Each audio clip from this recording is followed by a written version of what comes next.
जब 2 साल पहले हम लोग आंदोलन की शुरुआत किए थे तो यही धनबाद बोकारो का वो सीमा था और उस समय को हम लोग को आभास नहीं था कि हम लोग राजनीतिक पार्टी के रूप में अपने आप को स्थापित करेंगे। तो बातों ही बातों मैंने वचन दिया था कि जब भी हम लोग राजनीतिक गलियारों में कदम रखेंगे और उसकी जब प्रेस कॉन्फ्रेंस के माध्यम से घोषणा की जाएगी तो और लोकसभा का चुनाव बहुत बड़ा चुनाव है, मुखिया का चुनाव नहीं है। योग्य बहुत हैं, पीएचडी करने वाले हैं, एलएलबी करने वाले हैं, मास.कॉम करने वाले हैं, एमटेक करने वाले हैं, एमफिल किए हुए लोग हमारी पार्टी में हैं। और आपको बताना चाहेंगे जी हाँ, पढ़े लिखे युवाओं की पार्टी है। जब जनता हमसे चाह रही है, हमने तो कभी नहीं चाहा कि हम लोग चुनाव लड़ेंगे, जनता ने चाहा है। तो अगर जनता ने चाहा है तो हम लोग आते हैं, अगर अवसर मिलेगा तो सेवा करेंगे, नहीं मिलेगा तो सड़क में सेवा करेंगे। कि जब 2 साल पहले हम लोग आंदोलन की शुरुआत किए थे तो यही धनबाद बोकारो का वो सीमा था और उस समय को हम लोग को आभास नहीं था कि हम लोग राजनीतिक पार्टी के रूप में अपने आप को स्थापित करेंगे। तो बातों ही बातों मैंने वचन दिया था कि जब भी हम लोग राजनीतिक गलियारों में कदम रखेंगे और उसकी जब प्रेस कॉन्फ्रेंस के माध्यम से घोषणा की जाएगी तो वो दामोदर नदी का किनारा ही होगा। और बिल्कुल आज हम लोग तेलमौजो ब्रिज के ठीक सामने धनबाद बोकारो की मिड पॉइंट पर खड़े होकर आज हम लोग प्रत्याशी का चयन करने के लिए आए हुए हैं। हालांकि लोकतांत्रिक ढंग से हम लोगों ने प्रत्याशी को चुनने का प्रयास किया और सभी को रायशुमारी करने का अवसर दिया। कोई लोग ऐसे हैं जो इच्छा रखते हैं लोकसभा चुनाव लड़ने का, उनको भी हमने प्रीफर किया और फाइनली 12 नाम हमारे पास है, जिनमें 4-5 नाम से हम लोग सहमत हुए। और एक आध दिन में क्या रखी है आपने अपने योग्यता पहले 2 साल से कंटिन्यू आंदोलन का में जुड़ा होना, क्योंकि धनबाद बोकारो में योग्यता पहले रहेगी कि आप आंदोलन से कितने जुड़े हैं, एक्टिव मेंबर कितने हैं और सबसे पहले बात आंदोलन में आप कितना समय दिए हैं, ये सारी चीजें। अगर हम देखें तो आपकी बातों को सुने तो कभी 2 सीटों से तो कभी 5 सीटों से लड़ने की बात कर रहे हैं, तो क्या योग्य लोग आपके दलों में कम है क्या? देखिए नहीं, योग्य लोग कम नहीं है, एक्चुअली है कि फेस वैल्यू होती है और लोकसभा का चुनाव बहुत बड़ा चुनाव है, मुखिया का चुनाव नहीं है। योग्य बहुत हैं, पीएचडी करने वाले हैं, एलएलबी करने वाले हैं, मास.कॉम करने वाले हैं, एमटेक करने वाले हैं, एमफिल किए हुए लोग हमारी पार्टी में हैं। और आपको बताना चाहेंगे जी हाँ, पढ़े लिखे युवाओं की पार्टी है।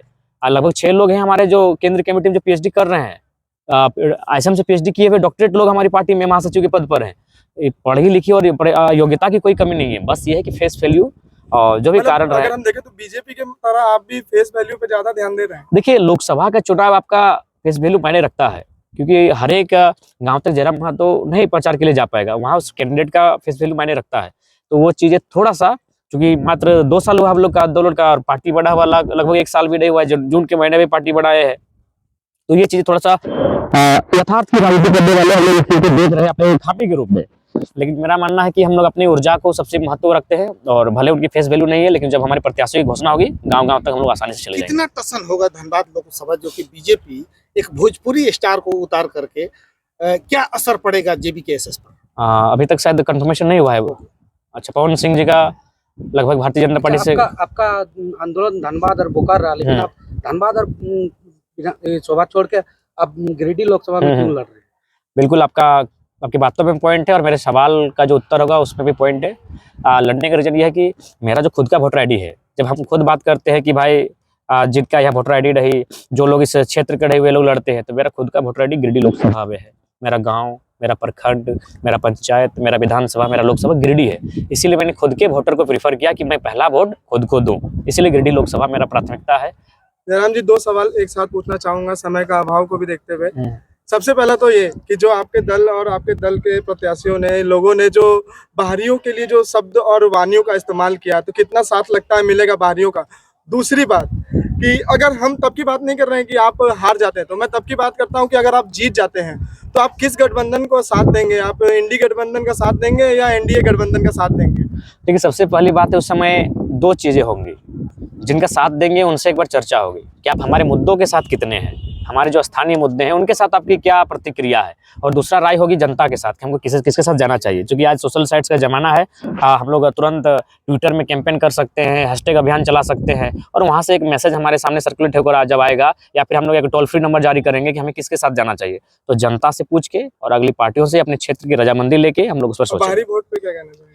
देखिए, सबसे पहली बात तो हम ये कहना चाहेंगे कि जिस प्रकार हमारे लोग महाराष्ट्र में रहते हैं, जिस प्रकार हमारे लोग तमिलनाडु में रहते हैं, उस प्रकार हमने कभी किसी को नहीं, हमने कभी भी नहीं कहा ये बाहरी भीतरी की लड़ाई है। हमने ये कहा कि बंगाल हमारा बड़ा भाई है, उसके पास 88,752 वर्ग किलोमीटर है।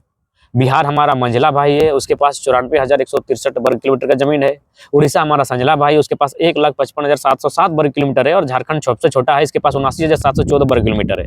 अब मेरा सवाल ये है, अभी देखिए कल का रिजल्ट आया, 61 में से 39 यूपी बिहार के हैं। बताइए ये अन्याय है कि नहीं है? ये भारी भीतरी लड़ाई नहीं है भैया, कुछ लोग हैं, कुछ लोग नहीं, हमारे बड़े भाई हैं।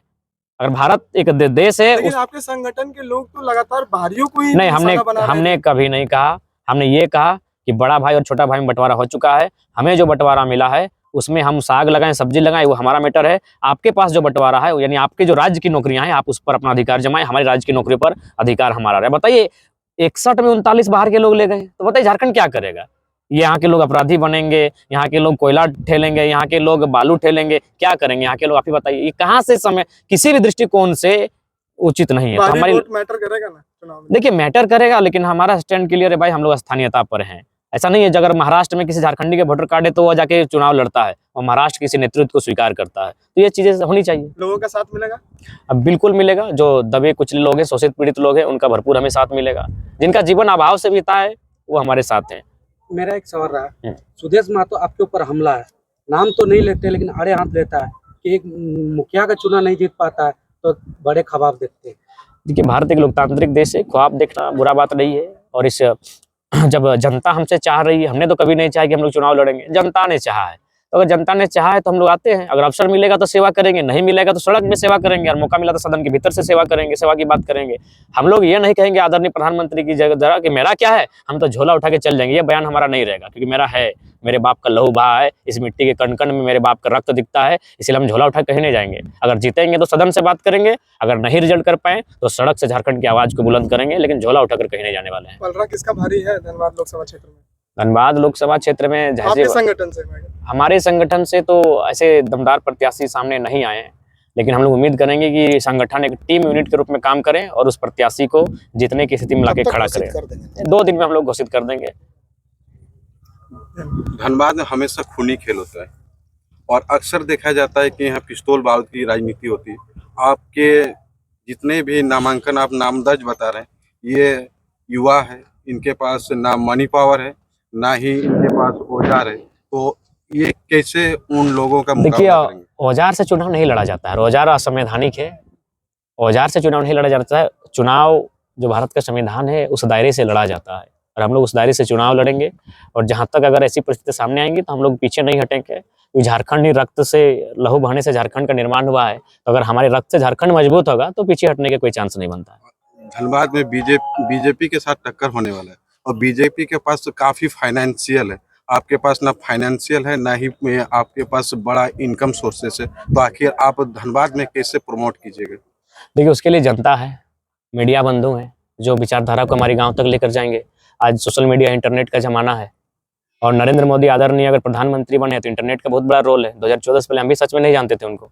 2014 में उनसे हम परिचय हो पाए कि वो 3 बार के मुख्यमंत्री हैं, जबकि उससे पहले नहीं जानते थे। तो इंटरनेट का जमाना है, हम लोग, इंटरनेट हमारा सहयोग करेगा। इंटरनेट के भी साथ साथ हम लोग ग्राउंड पे भी हैं।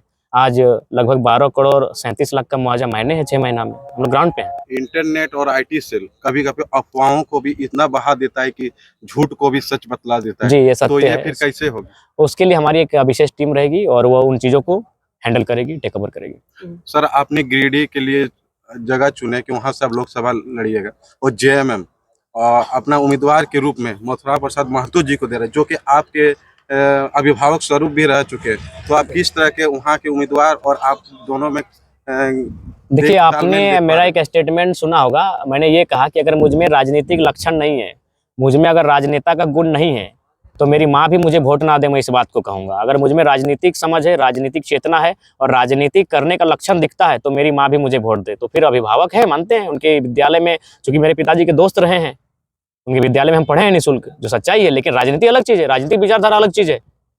जयराम जी, ईवीएम को किस रूप में लेते हैं?